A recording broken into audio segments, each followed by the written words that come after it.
बोल मारी अम्बे, बोल मारी अम्बे, हे बोल मारी अम्बे,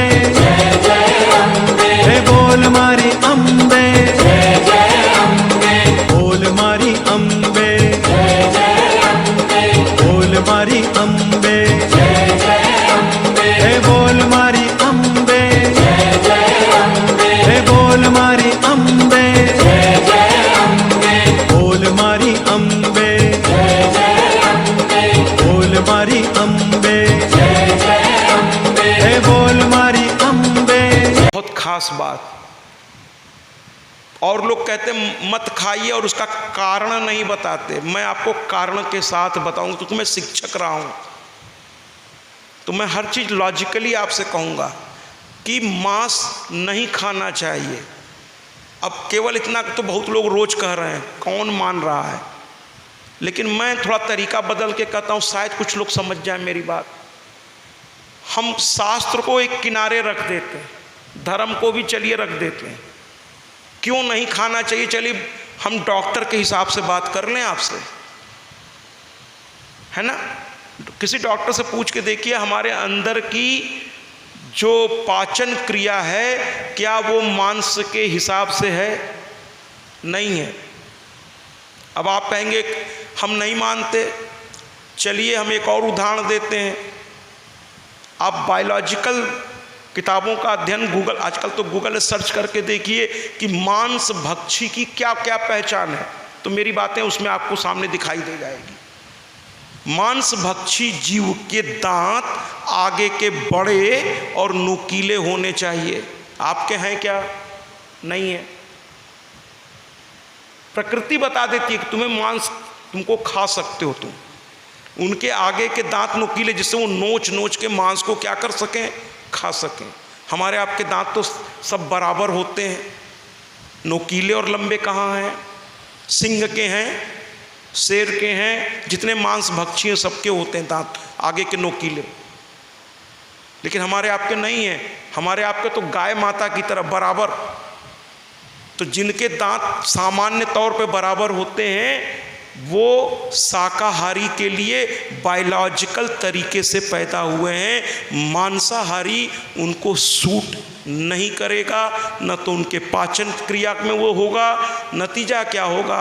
धीरे धीरे आपका शरीर बीमार हो जाएगा, क्योंकि जो चीज़ आप ले रहे हैं वो आपका शरीर एक्सेप्ट कर ही नहीं रहा है पूरी तरह से, तो आप बीमार हो जाएंगे। इसलिए हाथ जोड़ के कह रहा हूँ, हो सके तो मांसाहारी भोजन न लें।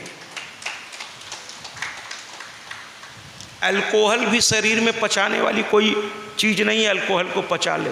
इसीलिए मैं उसी पे आ रहा था कि घर में मदिरा न लाएं, शराब। ये वास्तु दोष का सबसे बड़ा कारण है। और कल मैं कह रहा था ना, देवताओं को नहीं चढ़ता, तो चढ़ता है किसको? शैतानों को चढ़ता है। ये तांत्रिक वांत्रिक करते हैं। तो घर में मदिरा लाएंगे तो निगेटिव एनर्जी को उससे पोषण मिलेगा।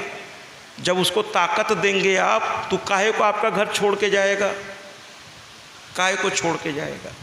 और धूप जलाएंगे, मदिरा नहीं लाएंगे तो धूप की खुशबू घर में फैलेगी, उसको उसका भोजन, निगेटिव एनर्जी को उसका भोजन नहीं मिलेगा, तो वो खुद घर छोड़ के चला जाएगा। ये सब बातें नोटेबल हैं। आइए वापस कथा में। तो सूरथ, राजा सूरथ जो है, अकेले में बैठे तो सुमेधा ऋषि के आश्रम में गए। सुमेधा ऋषि ने उनको बड़े प्यार से बैठाया और बातें पूछी, पाद अर्ध से पूजन करवाया शिष्यों से, क्योंकि ऋषि वो बड़े थे तो वो तो इनका नहीं पैरों। कोई भी घर में मेहमान आता है तो अगर वो श्रेष्ठ है तो उसके जो पैरों का प्रक्षालन हम करते हैं, यानी धोते हैं, उसकी बहुत सारी महिमा है। उस पर हम कभी और आए। मेरे शास्त्र में कोई भी चीज़ ऐसे नहीं कही गई है, उसकी अपनी महिमा है। तो सूरथ को सुमेधा ऋषि, अपने तो ऋषि थे, नहीं कर सकते थे, अपने शिष्यों से कहा महाराज का पैर धुलो, फिर उसको पोंछो, क्योंकि महाराज हैं, वो राजा हैं, है ना। फिर चंदन लगाओ, माला पहनाओ, कुछ भोजन कराओ, आरती करो इनकी। सब कुछ जब हो गया तब उन्होंने पूछना शुरू किया कि महाराज कैसे आए जंगल में आप लोग तो राजा हैं, आपके पास समय तो होता नहीं, कैसे आ गए?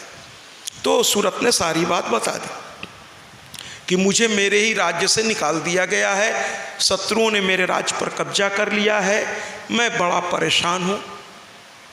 महाराज ने कहा, सुमेधा ऋषि ने कहा थोड़ा विश्राम कर लीजिए। तो कहने लगे महाराज कुछ उपाय? कह बताऊंगा, लेकिन अभी विश्राम कर लीजिए, अभी विश्राम कर लीजिए। इसके बाद अचानक एक और व्यक्ति उस जंगल में प्रवेश किया, उस आश्रम के अंदर आया। वो भी बहुत रो रहा था। अब की नज़र राजा सूरत की पड़ गई उस पर। राजा सूरत ने कहा, अरे भैया आओ आओ बैठो। देखिए गरीब व्यक्ति के उसकी तकलीफ़ को समझना, कहते हैं जो दीनों की सुनता है वो स्वयं दीनानाथ हो जाता है। जो दूसरों के आंसू पोंछता है उसके आंसू पोंछने, पहली बात तो जो दूसरों का पोंछता उसके आंख में आंसू आता नहीं है, लेकिन अगर कभी आ गया तो उस आंसू को पोंछने स्वयं मेरी मैया आती है। इसलिए दूसरों के आंसू पोंछने की आदत डाल लीजिए। तो तुरंत राजा उठे, उसके आंसू पोंछे। भैया बताओ, है ना, जबकि वो राजा थे फिर भी पूछ रहे प्यार से, बताओ क्या तकलीफ़ है, क्यों रो रहे हो? कहने लगा मेरे बच्चों ने, मेरी पत्नी ने मुझे लात मार के घर से बाहर कर दिया। क्यों किया? ऐसा क्या तुम करते थे? तो कहने लगा कि मैं सिर्फ धर्म कर्म में पैसे खर्च करना चाहता था, भौतिकवादी दुनियादारी में उतना ही जितना जरूरी हो, तो वो हमको कंजूस और पागल समझते थे। कहते थे धर्म के नाम पे तुम पैसा लुटाते हो, हैं, हम लोगों को दो, हम लोग इससे भोग करेंगे, विलास करेंगे। और वो मुझे मंजूर नहीं था। बाकी सारी ज़रूरतें मैं उनकी पूरी करता था, लेकिन उसके बाद जो बच जाता था उससे मैं धर्म के काम करता था, लोगों के आंसू पोंछा करता था। कहे तुम्हारा नाम क्या है? तो कहने लगा समाधि वैश्य, उसका नाम है। वैश्य व्यापारी है।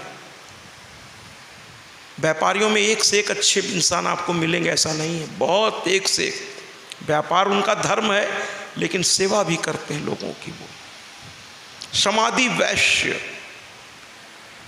राजा ने कहा चलो हम लोग चलते हैं सुमेधा ऋषि के पास, और वही अब उपाय बताएंगे तुम्हारे और मेरे दुख को कैसे काटा जाए। तो पहुंच गए सुमेधा ऋषि के पास। कहने लगे ऐसी ऐसी तकलीफ है। सुमेधा ऋषि ने कहा कि बिल्कुल भौतिकवादी संसार में दुख सुख तो होता ही रहता है, भौतिकवादी संसार में दुख सुख तो लगा ही रहता है, लेकिन अगर उस माँ को हम लोग पकड़ लें, उसको याद कर लें, तो फिर जीवन में हर चीज़ सहज सरल हो जाता है।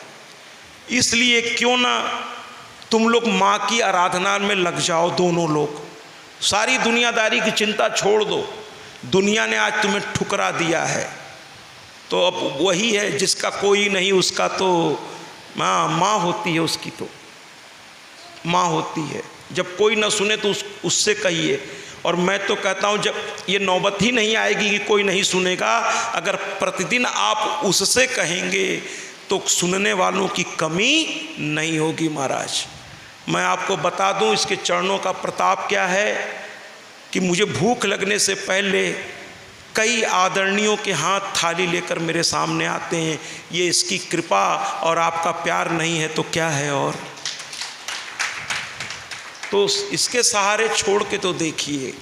इसीलिए मैं तो यही कहता हूँ, और मैं क्या, दुनिया के हर व्यक्ति को यही कहना चाहिए, माँ से छोड़ेंगे ना हम तेरा साथ, ओ मैया मरते दम तक, मरते दम नहीं अगले जन्म तक, अगले जन्म नहीं 7 जन्म तक, सात जन्म नहीं, जन्म जन्म तक छोड़ेंगे ना हम तेरा साथ, ओ मैया मरते दम तक। ने इनको तरीके समझाए, पूजा पाठ के तरीके समझाए, मंत्र पढ़ने के तरीके समझाया, नाम जपने का तरीका समझाया, और इनसे कह दिया कि अब तुम सब कुछ भूल कर, जब दुख बर्दाश्त से बाहर हो जाए तो फिर कर्म के साथ साधना भी करिए, और साधना रोज करिए। कर्म के साथ पूजा पाठ, जो लोग कहते हैं ना समय नहीं मिलता, अरे भैया जिस दिन रोग जो है बिस्तर पे पटक देगा ना, उस दिन फिर समय ही समय मिलने लगेगा, तो वो नौबत ना आवे, इसलिए रोज थोड़ा पूजा पाठ किया कीजिए। पढ़ेंगे ना हम तेरा साथ, ओ मैया मरते दम तक। इस गीत को सुन लें। सुमेधा ऋषि ने भी इनको यही समझाया, माँ को पकड़ो, माँ को पकड़ो, माँ को ही पकड़ो, अब उसके अलावा कोई चारा है नहीं। दुनिया को पकड़े तो थे, दुनिया ने ही लात मार के बाहर कर दिया। ये संसार ऐसा ही है, जिसको जितना आप पकड़ने की कोशिश करेंगे उतना ही वो आपसे दूर भागेगा। भगवान विष्णु की तरह सहज हो जाइए, शांत हो जाइए, है ना। तो शांत रहिए, कहते न शांताकारम भुजग शयनम पद्मनाभम सुरेशम, तो शांताकारम। और आजकल क्या है, अशांताकारम, हमेशा अशांत रहना, ये ठीक बात नहीं है। शांत रहिए, काम करते रहिए, मन काम में लगाइए, लेकिन ध्यान काम के साथ साथ ईश्वर में भी लगाइए। आइए इस गीत को सुन लेते हैं, छोड़ेंगे ना हम तेरा साथ। छोड़ेंगे न हम तेरा साथ, ओ मैया मरते दम तक।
दरबार की।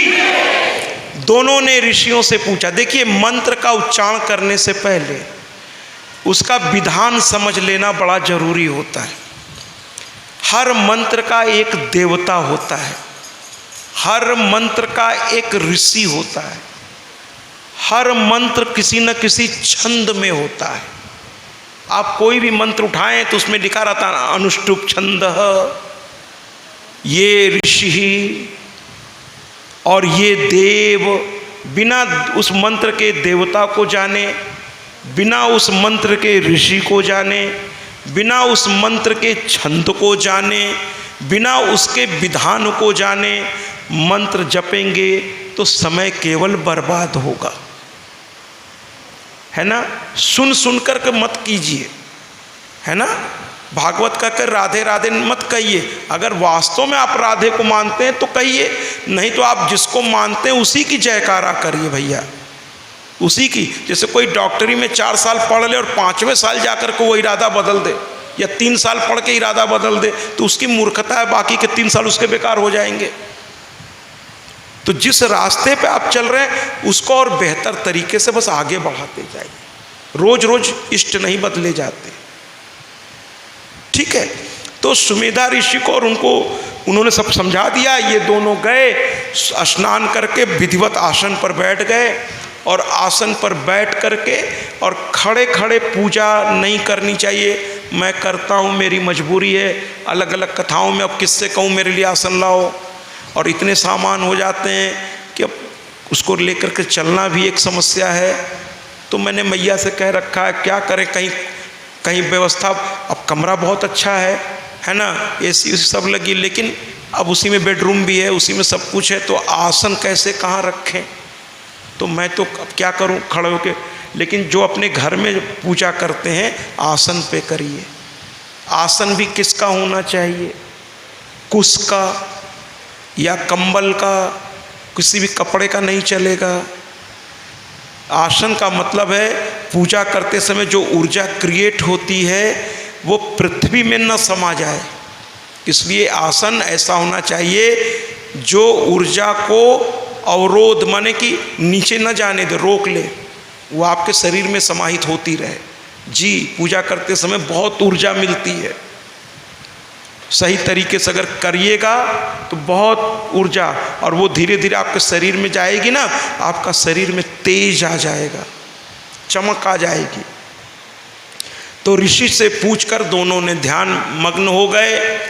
राजा और ये दोनों पहले एकाएक तो भोजन नहीं छोड़ सकते, फिर वही बात हो जाएगी बायोलॉजिकल प्रॉब्लम।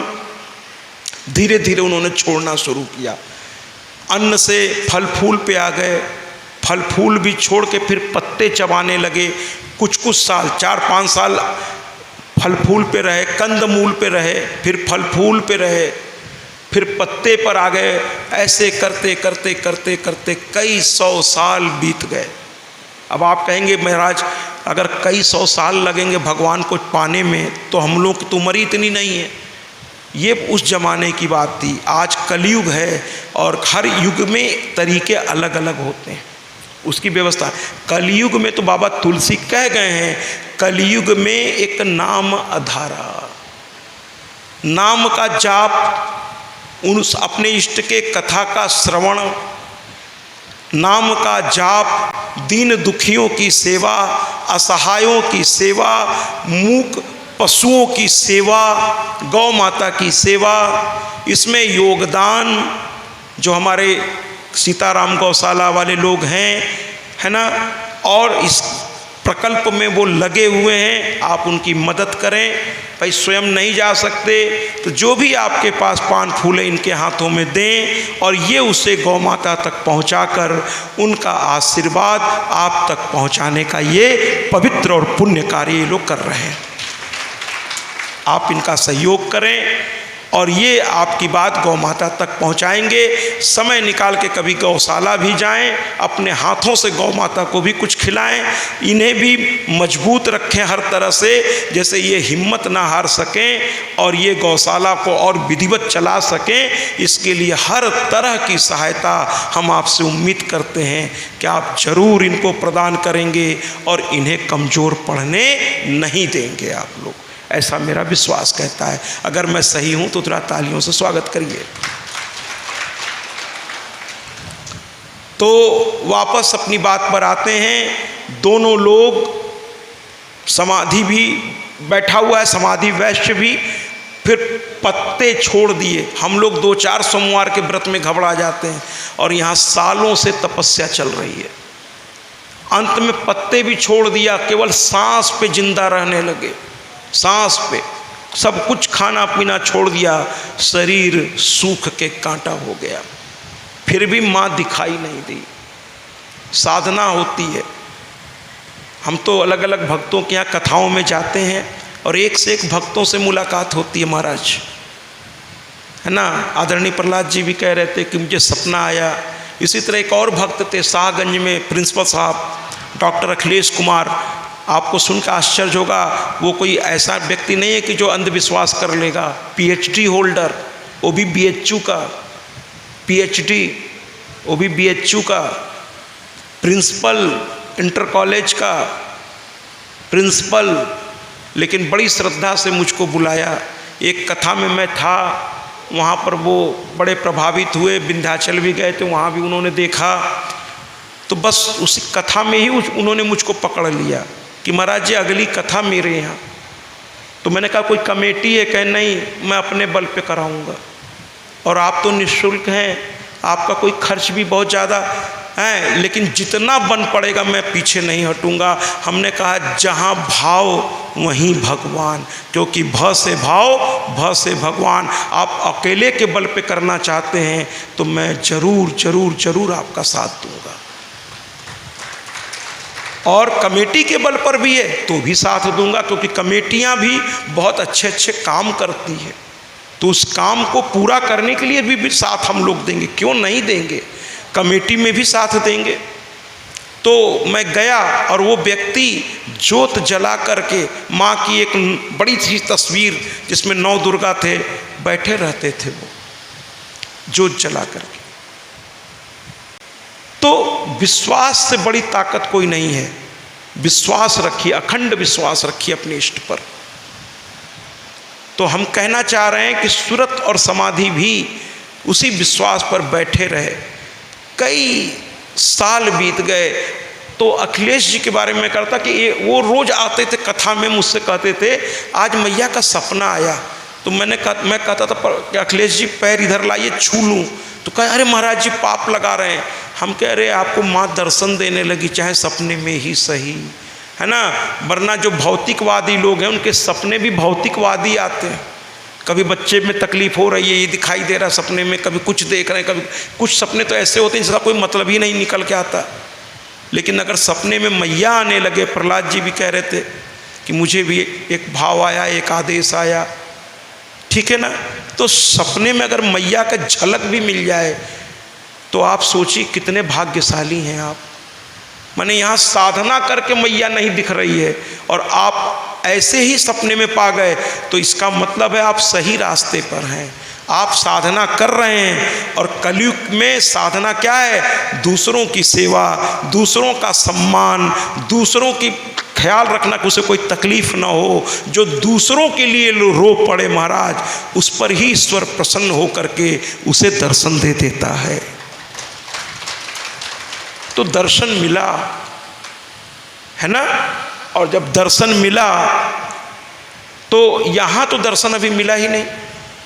यहाँ तो इतनी स्थिति हो गई कि दोनों आराधना करते करते अब दोनों को रुलाई छूट गई। कभी कभी भगवान भी थोड़ा सा है, तू तो ममता लुटाने वाली है। तो अंत में समाधि ने और सुरथ ने शायद यही कहा जो इस गीत के माध्यम से हम आप तक पहुंचाने का प्रयास कर रहे हैं।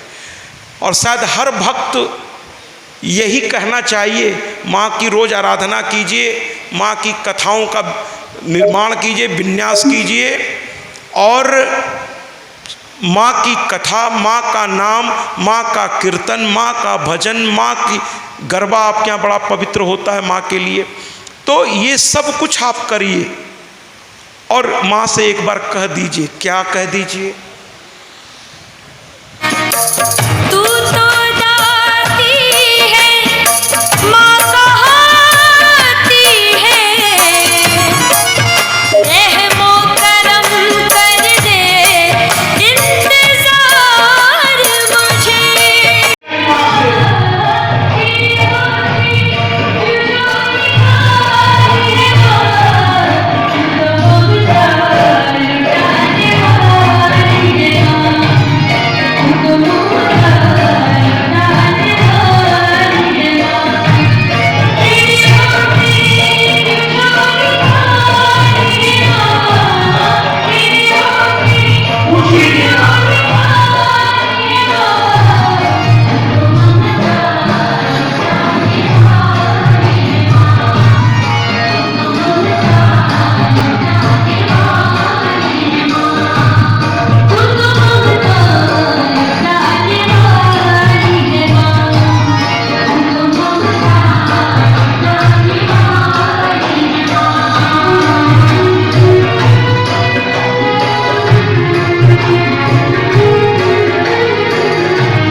विश्वास, इसकी कमी मेरे अंदर न रहे। किसके प्रति? तेरे प्रति। वो झोली उठाए हुए है। नश्वर चीज तो भक्त मांगता ही नहीं है। वो तो ये कह रहे हैं कि इतने दिन से हम व्रत कर रहे हैं फिर भी तेरे दर्शन नहीं हो रहे हैं, तेरे होते क्यों झोली खाली है माँ, तू तो ममता लुटाने वाली है माँ, तेरे होते। और भक्त को ये अधिकार है कि भगवान से थोड़ा जिद भी करे, लेकिन किस चीज़ के लिए? उसका प्यार। एक मंदिर में एक भक्त गया तो देखा भगवान बड़े दुखी थे। ध्यान से सुनिएगा जरा सा, कृपया बात नहीं करें, तो कृपया बात न करें। तो एक मंदिर में एक भक्त बड़ा देखा भगवान ही आज दुखी हैं। रोज़ तो हम लोग दुख लेके आते थे, भगवान ही आज तो भक्त को नहीं रहा गया। उसने भगवान से पूछ दिया कि तुम्हें किस बात का दुख है? सारी दुनिया तुम्हारे पास आती है दुख लेके, अब तुम दुखी हो तो तुमको किसके पास ले चले? तो कहने लगे चुप रहो, हम तुम लोगों की वजह से दुखी हैं। भगवान कहने लगे, कहे क्यों दुखी हो?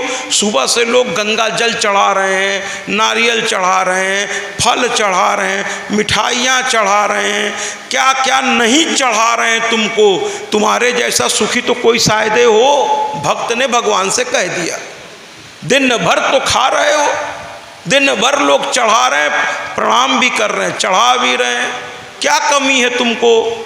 भगवान ने कहा यही तो तुम लोगों को समझ में आ जाए, उस दिन मेरा दुख दूर हो जाए। कह रहे सुबह से तुम्हारे भक्तों की लाइन लगी है, जयकारा चल रहा है, और तुम कहते हो दुखी हैं, क्या चाहिए तुमको? भक्त पूछ रहा है भगवान से क्या चाहिए तुमको। इस पर एक बात आज तो नहीं कल कहूँगा उस पर, क्या चाहिए तुमको? भक्त ने पूछा भगवान से। आज भक्त पूछ रहा है क्यों दुखी हो? तो कहने लगे दुखी इस बात से हूँ कि तुम्हें लगता है इस मंदिर में दिन भर भक्त आते हैं। भगवान कह रहे हैं तुम्हें लगता है, भक्त से कह रहे हैं तुम्हें लगता है कि इस मंदिर में दिन भर भक्त आते हैं, लेकिन तुम्हें नहीं पता। भगवान कह रहे हैं तुम्हें नहीं पता, यहाँ कोई भक्त नहीं आता, यहाँ तो दिन भर भिखमंगे आते हैं, दिन भर भिखमंगे आते हैं। किसी को लड़का चाहिए, किसी को गाड़ी चाहिए, किसी को बाड़ी चाहिए, किसी को कुछ चाहिए, किसी को कुछ चाहिए। 100 ग्राम पेड़ा चढ़ा करके पूरा राज्य मांगने को बैठे हैं, है ना? इतना सा फूल, इतना सा फल, एक नारियल, और मांगने की लिस्ट इतनी बड़ी। ये बिजनेस करने आए हैं, ये रख लो, हमको ये दे दो। गिव एंड टेक, ये तो बिजनेस में होता है, पूजा में कहाँ होता है ना? गिव एंड टेक, लेना देना। तो कई सब भिखमंगे हैं। तो भगवान का दर्द भक्त को समझ में आ गया। कहे फिर क्या करूं तुम्हारे लिए? तो कहे बस ज़्यादा मत करो, एक भक्त ऐसा ढूंढ के लाओ जो मुझसे कहे कि तेरा दिया मेरे पास सब कुछ है, जो दिया मैं उसी में संतुष्ट हूँ, और अगर कुछ देना है तो अपने आप को मुझे दे दे। ऐसा एक भक्त ढूंढ के लाओ, ऐसा एक भक्त ढूंढ के लाओ। भगवान के दुख को भी समझिए। कहे दिन भर थक गया हूँ, अब तो सुनना भी छोड़ दिया। भगवान खुद कह रहे हैं क्या करूँ? जिसको देखो बस मांग रहा है, मांग रहा है, मांग रहा है, मांग रहा है, ऊब गया हूँ मैं। अरे कोई तो मांगो, भक्ति मांगो, ज्ञान मांगो, वैराग्य मांगो। नहीं चाहिए लोगों को, ये चाहिए, है ना? लड़का नहीं हुआ तो लड़का हो जाए, लड़का हो गया तो उसकी शादी हो जाए, उसकी शादी होगी तो अब उसका भी लड़का हो जाए। महाराज ये कहाँ जाके रुकेगा बताइए? कहाँ रुकेगा ये? छोटी गाड़ी है तो बड़ी गाड़ी हो जाए, बड़ी गाड़ी है तो उससे भी बड़ी गाड़ी हो जाए, उससे भी बड़ी गाड़ी है। अभी मैं रास्ते में आ रहा था, खैर ये तो मैं हाथ से विनोद कर रहा हूँ, ये लोग तो बहुत आदरणीय हैं। तो सुंदरलाल जी बता रहे थे कि अब तो गाड़ी एक ऐसी आ गई है जो ऊपर से भी उड़ सकती है, पानी में भी चल सकती है, ये भी है। वो मांग नहीं रहे थे, वो बता रहे थे कि अब तो ऐसी मार्केट में गाड़ियाँ आ रही हैं जो अब सड़कों पर उड़ेंगी भी, पानी में भी चलेंगी। तो इस तरीके से कहने का तात्पर्य ये है कि मंगतों के बीच भगवान भी उब गए हैं, लेकिन भक्त होना चाहिए। और मैं समय दूंगा आदरणीय लोगों को, कुछ आपसे वो कहना चाहेंगे, लेकिन 2 मिनट मुझे बस समय और दे दीजिए, ये कथा बस मैं पूरी करूँ, 2 मिनट केवल और। तो जब ऐसा भक्त ने पुकारा तो माँ आ गई, माँ प्रकट हो गई। अब दोनों देखने लगे माँ को, कहने लगे क्या बात मैया तुम हो? तो राजा तो देख रहा था, लेकिन भक्त देखता नहीं है, भक्त रोने लगता है, भक्त रोमांचित हो जाता अपने प्रभु को देखकर। कहना बड़ी हसरत थी उनसे मिलने की, बड़ी हसरत थी उनसे मिलने की, लेकिन जब वो सामने आए तो कुछ कह नहीं पाए, कुछ कह नहीं पाए। सामने जब वो आ जाए तो कुछ कह नहीं पाए, समाधि वैसे सिर्फ रो रहा था। राजा सूरज से पूछा तुम्हें क्या चाहिए? माँ ने कहा इतना व्रत किया, क्या चाहिए? उन्होंने कहा माँ तुम जानती हो मेरा राज्य लोगों ने मुझे छल कपट से बाहर कर दिया, मैं राजा हूँ, प्रजा के प्रति मेरी जिम्मेदारी है, मेरी प्रजा दुखी है, इसलिए मुझे राज्य चाहिए कि मैं अपने प्रजा को सुखी कर सकूँ। माँ ने कहा इतनी छोटी सी बात, ये तो अभी हो जाएगा, और मांग लो। फिर वो हाथ जोड़ दिए तो उन्होंने कहा जाओ तुम एक पूरे मनमंत्र के मनमंत्राधिपति हो जाओगे, क्योंकि मेरा दर्शन जब होता है तो फिर सब कुछ बदल जाता है, तुम स्वयंभू मनु कहलाओगे, मैं तुम्हें वरदान देती हूँ। राजा तो धन्य धन्य हो गए, कहाँ एक राज्य मांगे थे, पूरे ब्रह्मांड का राज्य माँ ने दे दिया। माँ देने पे आती तो ऐसे देती है। अब समाधि वैश्य को जानती थी ये भक्त है, उसको मुंह को ऐसे छुआ माँ ने बड़े प्यार से, और कहने लगी तुम्हें क्या दे दूँ, मैं सामने हूँ, बोलो, दुनिया की ऐसी कोई चीज़ नहीं है जो मैं तुम्हें दे नहीं सकती, तुम मांगो तो मैं सब कुछ दे सकती हूँ। भैया ऑडियो वाले बैठे जरा अपने सीट पर, तो मैं तुम्हें सब कुछ दे सकती हूँ। तो क्या कहा वैश्य ने? कल वो गीत मैंने बजाई थी, लेकिन आज भी बजवाऊँगा ज़रूर, कि जब भगवान भक्त के सामने आ जाए तो भगवान से क्या मांगिए। वैश्य ने कह दिया मेरे अखियों के सामने ही रहना, और कुछ नहीं चाहिए मुझे, कुछ नहीं तुमसे चाहिए, जो चाहना था सब खत्म। भगवान की जब कृपा होती है तो चाहत खत्म हो जाती है। जिस दिन आपकी चाहत खत्म हो जाए और एक ही चाहत बच जाए कि बस अपने इष्ट को प्राप्त करना है, अब बहुत हो गया, अब कुछ वहाँ के लिए करना है, यहाँ जो कुछ पाया है वो उसी की सेवा में और अपने परिवार की देख रेख में उसकी सुरक्षा में लगा दूंगा। जहाँ तक खुद का सवाल है मुझे अब उसे पाना है, और जब वो मिले तो कह दीजिए मेरे अखियों के सामने ही रहना। कैसे? ऐसे मेरी अखियों के सामने ही रहना, ओ शेरों वाली जगदम्बे। मेरी अखियों आइए माँ से हम लोग भी कह दें,